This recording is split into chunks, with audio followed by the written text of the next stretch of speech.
Alright, so we ordered some more chicks. This time we got olive eggers. We got 20. We're actually going to end up keeping these, we think. So we'll see how many actually survived the trip. We just went to the local post office and picked them up. And it looks like they all have made it. So we're going to go ahead and set them up in their house here.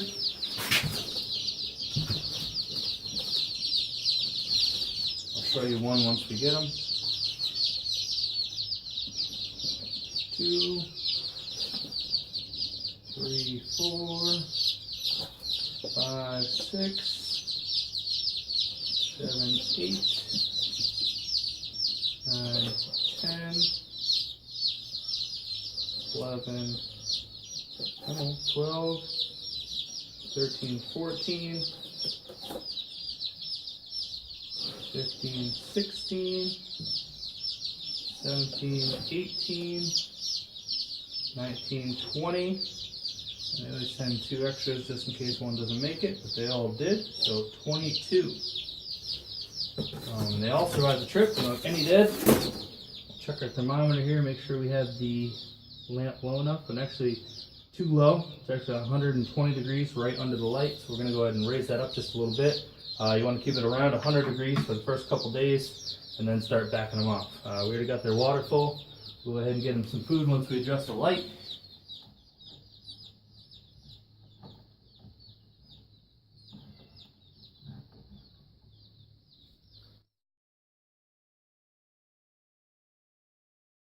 Raise the light up a little bit. Hopefully it'll be about 100 degrees or so. The key with having the light is having a big enough enclosure where they can come under the light and get warm, but if they need to, they can go out of the light and actually cool down a little bit because you can overheat them. So like I said, we already got the water filled up. We'll go ahead and give them some food and see if they start eating. Alright, so we filled our chick feeder here. We get some non-GMO food here. It's the chick starter / grower. So we'll go ahead and see if they end up eating or drinking here. I'll move the camera a little bit closer so you can see them. They are huddling a little bit to stay warm. It's about 60 degrees outside right now.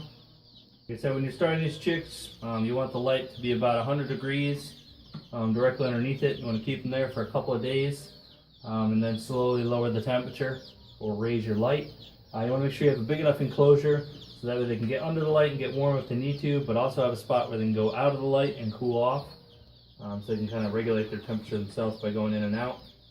You don't want it super big. Sometimes they will wander away from the light, go to that colder spot, and since they are babies, they fall asleep, and then their temperature can drop before they wake back up and get back to the light to warm back up.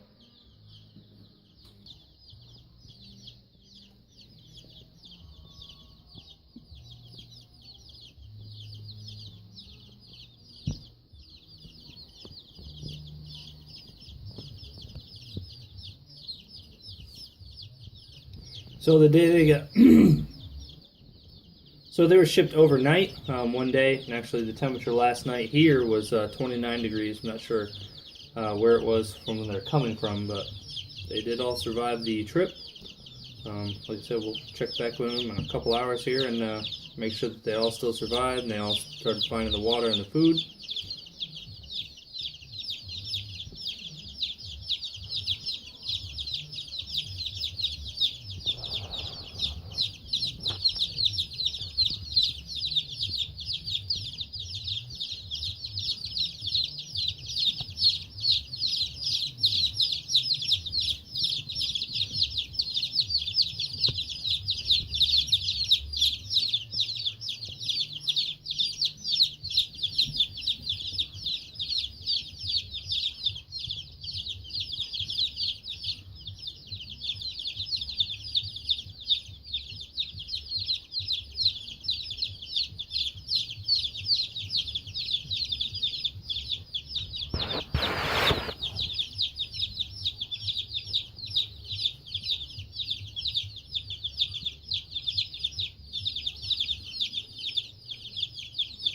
We got one found the water.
amazing how they know already to scratch and